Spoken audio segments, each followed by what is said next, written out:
Нема човек кој не го изговорил зборот љубов. Нема наука која не се обидела да одговори на суштината на овој збор. Токму затоа, овие денови со некои мои пријатели размислувавме за моќта на љубовта, за нејзината карактеристика како победник над предрасудите. Денеска зборувам за љубовта. Како љубовта се дефинира кај различните етнички и верски групи. Што всушност е љубов?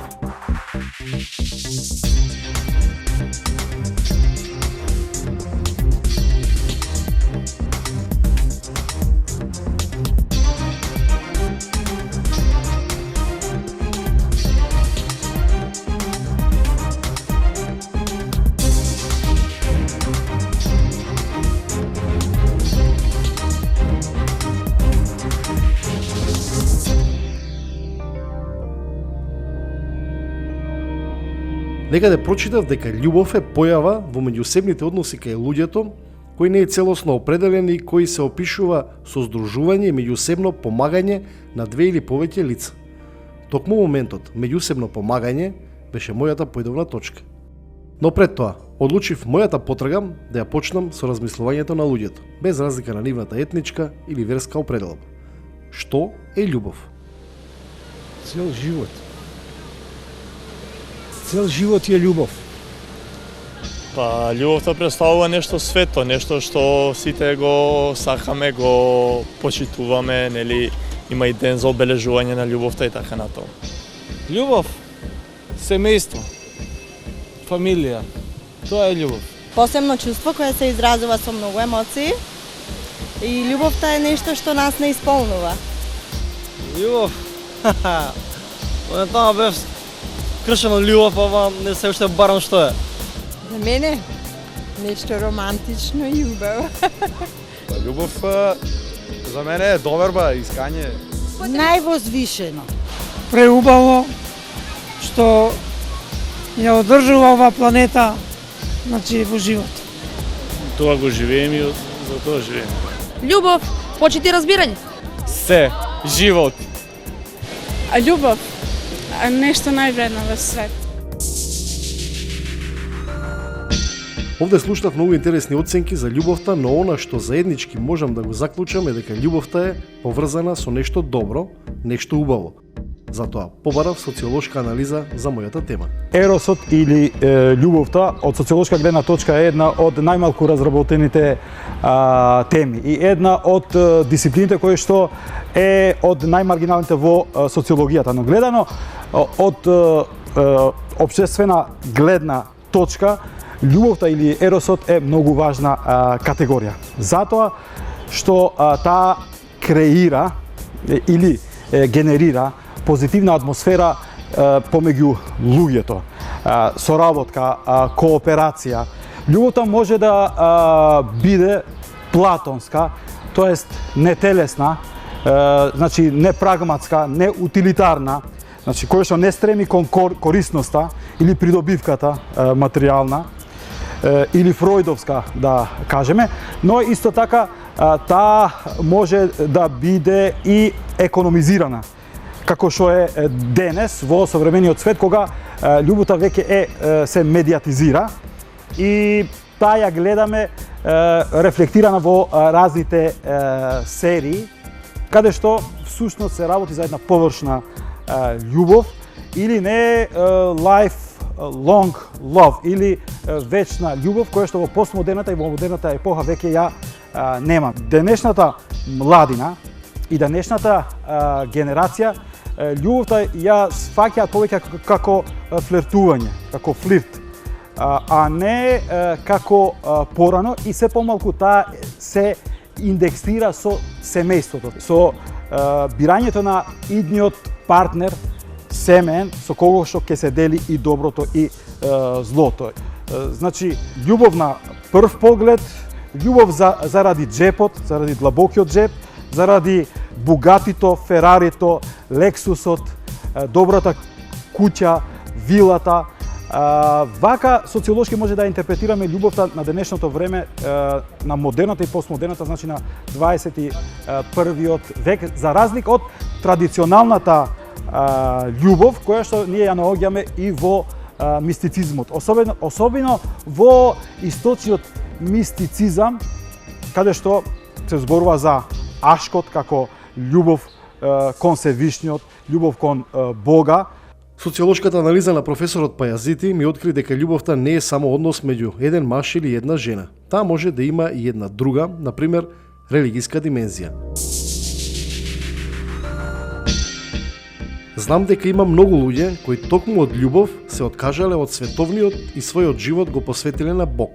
Сакав да дознам каква е таа љубов и дали таа е нивната вистинска љубов. Па може да се каже дека е највозвишена и на некој начин возвратена, бидејќи Бог е љубов и пред се ние сме Негова творба. Тој не создал по образ и подобие Негово и како такви ние треба да бидеме носители на таа љубов. Ние на некој начин со тоа што сме дошле во манастир отворено кажуваме дека го љубиме Бога.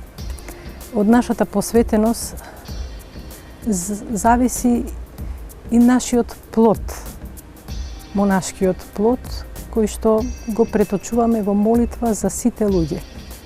Сето тоа е многу поврзано и е воедно, јас би рекла, бидејќи не можеме да кажеме дека го љубиме Бог, а не го љубиме човекот или се што создал Бог, целокупната природа која што не окружува. Исто не можеме да речеме и дека не го сакаме ближниот, а го сакаме Бог. Тој пишано во Библијата дека кој вели дека го мрази својот ближен, а го сака Бог, лажеце и не ја кажува вистината. И затоа во тој поглед мора да се коригираме. Мораме да бидеме многу внимателни во смисла да не си погрешиме едни на други. Исто тоа важи и кон се што не окружува, кон природата, да ја чуваме, да ја негуваме, кон животинскиот свет, затоа што сето тоа е создадено за наше добро и тоа ни возвреќа. Сестра Илијана од Марковиот манастир ми ја раскажа приказната за љубовта и Бог во христијанството. Но знам дека на сличен начин, посветен на Бог, постојат и луѓе кои во исламот се дефинираат како дервиш. Првен за да станеш дервиш, треба да бидеш ашик. Ашик значи заљубен. И затоа кај нас кај дервишите многу голема улога игра љубовта. И како што е пример да речеме Јахја Кемал, во ова теќе бил ученик. И он првата строфа што ја пишал за љубовта ја добил од првиот поглед која ја видел сопругата на неговиот шех. Он не знаел дека таа жена е неговиот шех и он се заљубил во шехот на жената на шехот. Кога ја покажал, значи песничката што ја напишал на неговиот шех, шехот разбрал за кого се пишува, но не се налутил бидејќи он се уште бил мало дете и после со тек на време кога дознал кој е и ја разбрал дека ја има љубовта кон значи ја има љубовта осетено од млади години. Ние дервишите љубовта кон секого може да имаме. Например, да речеме ние кога се молиме кон Господ, се молиме без интерес и према голема љубов кон Него. Доколку ние ја немаме таа љубов, не можеме да веруваме. Кога еден шех се моли кон Господ, со сета љубов се моли и да речеме љубов може да биде не само кон Господ, може да речеме према човекот да биде да го засакаш ко најблизок, ко другар или да речеме кон родителите, кон пријателите. Еден човек кој што има љубов, тој човек никогаш нема да мисли лошо за никого. Дервишот од теќето во Скопје ми откри многу тајни за љубовта и исламот. Пред да продолжам со суштината на мојата потрага, решив да побарам и теолошка дефиниција за љубовта. За тоа како исламот, а како христијанството гледа на љубовта. Разговарав со двајца еминентни теолози од Македонската православна црква и Исламската верска заедница. Во христијанството всушност дефиницијата за љубовта или суштината на љубовта ја постави самиот Господ. Има еден стих во Евангелието кој што вели и го испрати својот возљубен син та секој што верува во него, нели, да има живот вечен. Испраќањето беше во смисла за да ни го овозможи нам спасението и тоа беше самиот чин на љубовта. А знаеме што се случи со самиот Господ Исус Христос, односно каква биографија тој испиша, нели, на земјата како Бого човек, беше фатен, беше распнат, нели, со најсрамната смрт погубен, на крајот умре. И тоа е всушност дефиницијата за љубовта, дека љубовта од христијанскиот поглед е љубов која што не е проста емоција и не е задоволување на самиот себе си, туку е повеќе испорачување. Односно дека љубовта треба да биде жртва, односно треба да биде пожртвувана, и тоа треба да биде само жртва без барање на некој обратен бенефит, односно без добивање на некој бенефит. Има еден современ теолог кој што во тој контекст кажува: љубов не е да те сакам или да ме сакаш, љубов не е да ти се дадам или да ми се дадеш, туку љубов е целиот, севкупно да ти се предадам и севкупно да те земам. Во суштината на светот стои љубовта. Тоа значи дека е гордоста на човештвото. Пророкот Мухамед е синоним на љубовта. Впрочем, едно од неговите имиња е Хабибуллах, што значи љубениот од Бога или саканиот од Бога. Бог го создаде овој свет затоа што го љуби, затоа што го сака. А Исламот е ткаенина со која таа љубов е ткаена, е искаена. Љубов стои во основа на битието и е причина за постоењето. Љубовта не се ограничува, значи она се изразува на повеќе места, начини, методи. Еден и единствен владател на нашите срца е Бог, Аллах. Но срца копнеат и барат постојано сопатник меѓу другите човечки суштества. Секој кој што доживее состојба на љубовта, тоа значи тој сам по себе се менува. Значи спрема природата се е подложно на менување. Ништо не е, значи, вечно. Значи се е во процес на менливост. Зошто го кажувам ова? Затоа што и тие се правилата на овој свет. Бог, значи Аллах, секогаш се појавува на нови начини. Што значи, ништо не почнува од почеток, него тоа појавување на нови начини, значи тој го открива неговата милост, моќ и убавина. Имаме и еден курански ајет во поглаве на Куранот сура Рахман 29, кога возвишениот Аллах кажува: секое суштество што се наоѓа на небесата и на земјата зависи од него. И во секој момент Он, значи Бог, се појавува на нови чудесни начини. До сега дознав дека љубовта може да биде дел од многу аспекти од животот. Тоа ми беше предизвик да дознам дали љубовта е емоција или чувство. Време е за еден психолошки профил на љубовта. Љубовта да се дефинира е многу тешко поради тоа што тоа е еден комплекс на мноштво аспекти, како што се социјалниот, психолошкиот, па и културолошкиот. Во едно од психолошки гледано аспект, тоа е едно индивидуално чувство кое го чувствуваме сите ние и тука има многу помали аспекти, како што се емотивниот, интелектуалниот, па и интрапсихичкиот.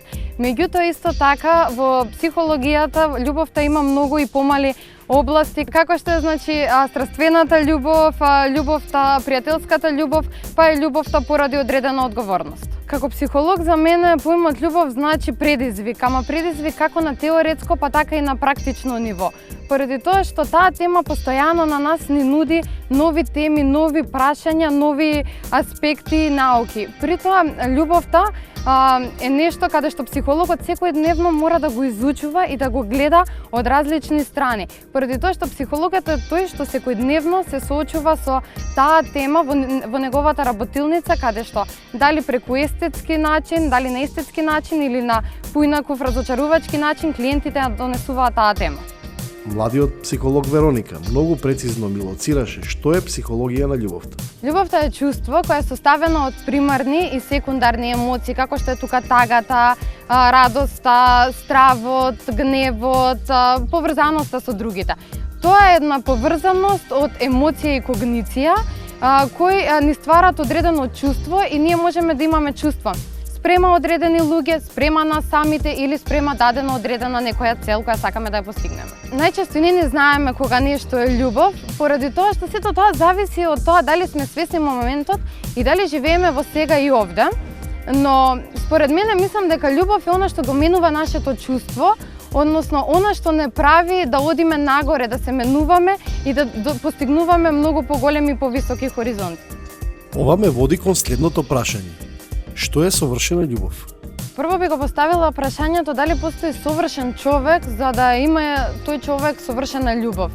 Поради тоа што нешто совршено не постои, така што можам љубов која е блиско до совршена љубов е онаа љубов која е автентична, природна, посебна, која е едноставно ослободена од секакви забелешки и секакви цели, а при тоа онаа љубов која нам ни одговара и која едноставно ние самите за нас сметаме дека е совршена и убава.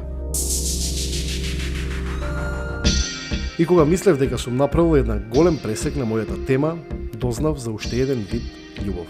Ајде, ви туку се мисли многу. Ајде, доаѓа ваму. Ајде, гала. За Рената Хујќ, љубовта се животните. Да е вистинска, тоа е нешто што еве они две се доказ дека јас сум земала куче од улица, сум ги спасила. Значи двете кучиња ми се од улица и сум ги спасила. Вистинска љубов и превише. Не знам како да ја опишам, значи јас можам, кога ги гледам нив две, ја можам да ја опишам љубовта до болка. Ја тоа сум го осетила со умирање на два мои миленика. Пинче, кој што го имав до пред 7 години, значи тука највише таа љубов се може да се осети. Значи колку ние сме го сакале миленикот.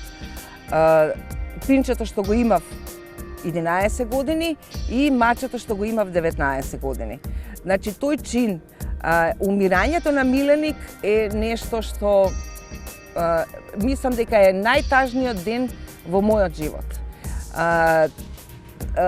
Со самото, значи ако ни се разболи миленикот, ние гледаме бар уште малце да му ја продужиме, да го продужиме оние денови, значи уште малце да ни потрае таа љубов, али за жал они имаат многу краток век кој што ние би сакале да е малце подугачок. На вистина интересно поимање на љубовта. Јас мислам дека постојано правам некои луди работи према животните, а најлудото е до сега што сум била во Велес и што сум земала елен. Значи сум ставила во кола, сум го донела во Скопје за да евентуално се спаси тој елен. И моите дома до пред известно време и целата околина се уште сматра дека се во ова што го правам мислат дека е лудо, али ја мислам дека секое едно спасување на миленик од улица е чин кој што не се опишува и да се усреќи една фамилија и да се внесе еден миленик е сосема другачи. Срне, дојди вам.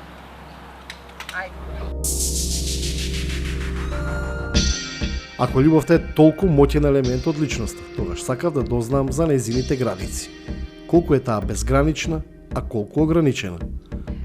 Како и секое друго чувство и состојба, така и љубовта нема граници, но самите ние луѓето ги поставуваме тие граници, поради тоа што сите ние се плашиме од нешто што не го познаваме, нешто што не го разбираме, а така што љубовта сите многу добро знаеме дека е нешто што тешко се разбира.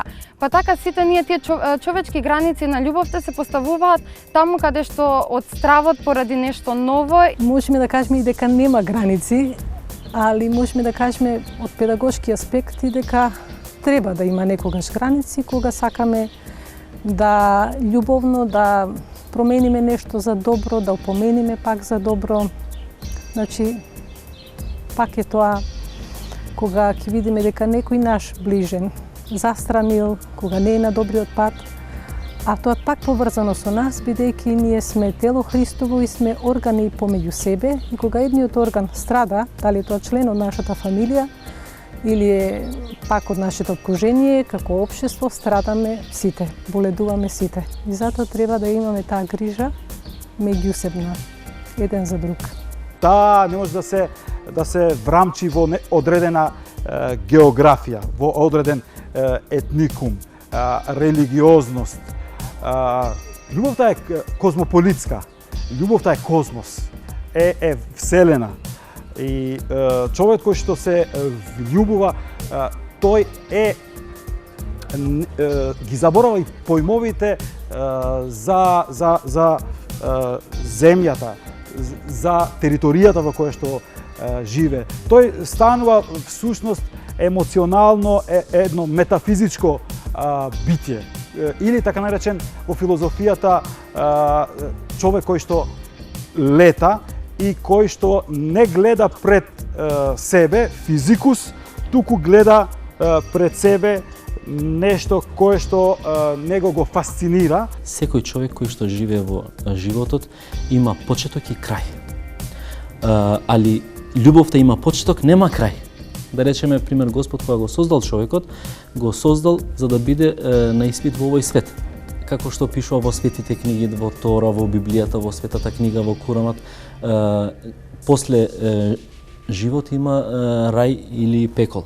Така да, еден човек, ако доволно има љубов кон Господ, ќе има доволно вера, ќе има доволно љубов и кон човекот. Така да, према нашите верувања, према верувањето на дервишите, никогаш нема граници или крај на љубовта. Има ли љубовта во религијата, во ислам, христијанството граници? Дали љубовта кон Бог има граници? Дали љубовта е само љубов кон Бог? Многу луѓе имаат проблем со балансирање на љубовта кон Создателот и кон неговите творби, значи луѓето. Има едни што го љубат и го возљубуваат, што значи го возљубуваат Бога. На друга страна имаме луѓе што целосно ја отфрлат и човечката и Божјата љубов, што е тоа грешно. Правилното балансирање е во разбирањето на правилните начини со која волја може да се значи пренесат.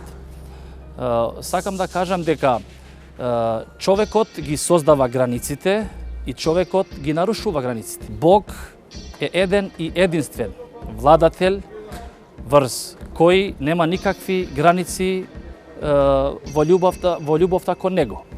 Значи тој што го сака Аллах, значи он е целосно предаден на него.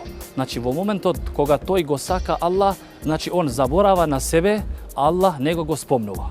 Го прашуваат Христос како би ги сумирал Божите заповеди, и тој вели две се.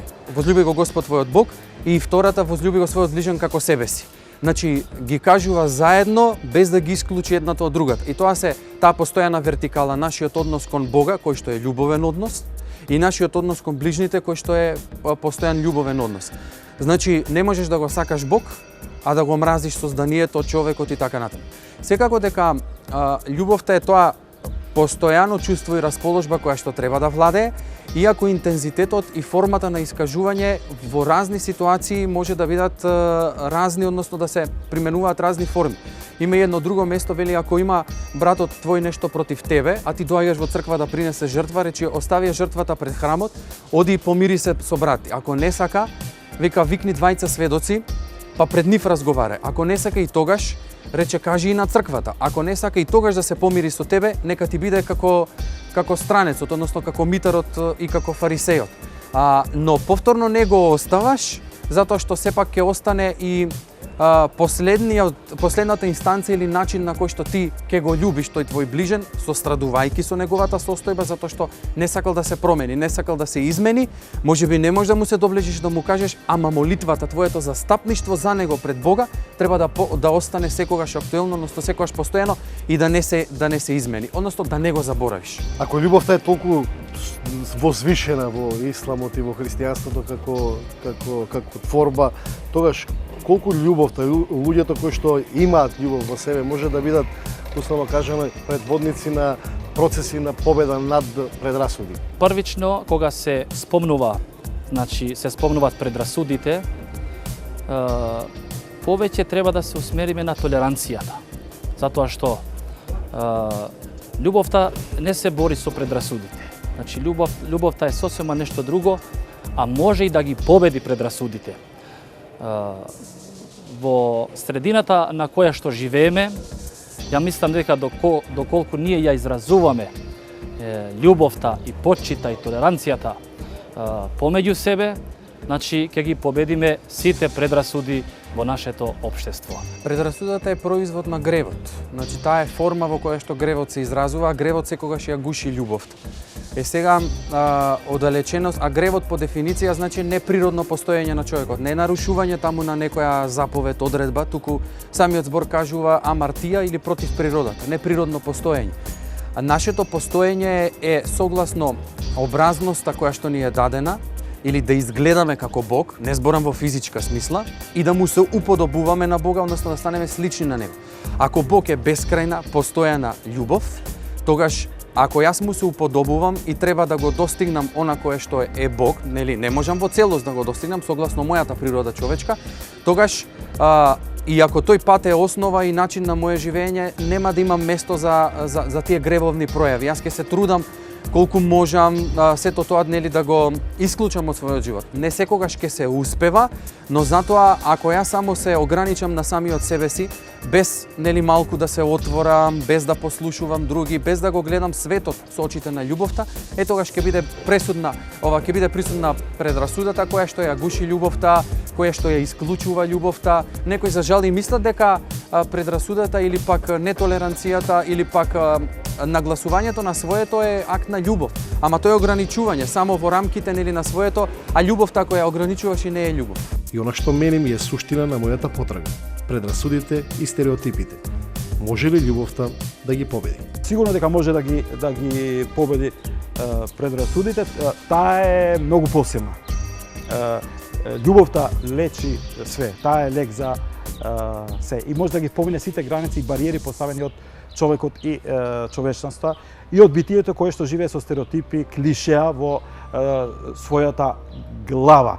Обично ние настапуваме во општествениот театар и во наша или во агората според тоа што ни се клюка во главата, што го придобиваме од семејството, од средината во кое што живееме, а отварањето на нашите видици или хоризонти ни помага да сватиме преди се дека човекот треба да го љубиме затоа што е човек пред се, затоа што е творение едно кое што го заслужува истиот воздух, истите чувства позитивни кои што им ги даваме на нашите, треба да им ги дадеме и на другите или на другоста. Љубовта постојано е во обид да ги победи предрасудите, поради тоа што љубовта не е произлезена од предрасуди или стереотипи, туку таа е природна и нема никакви предрасуди кај неа. Неретко сме биле сведоци каде што со живот се плаќало тоа каде што љубовта се обидувала да ги победи предрасудите, но сепак како и да е, секогаш и понатаму љубовта ќе се обидува и ќе се труди да ги надмине сите предрасуди. Мислам дека разбравте оти љубовта е моќ. Таа е и слободен избор. Љубовта ја прави личноста совршена, а совршената личност е ослободена од предрасуди. Тоа е истата страна. Останете во добро, се гледаме следната недела.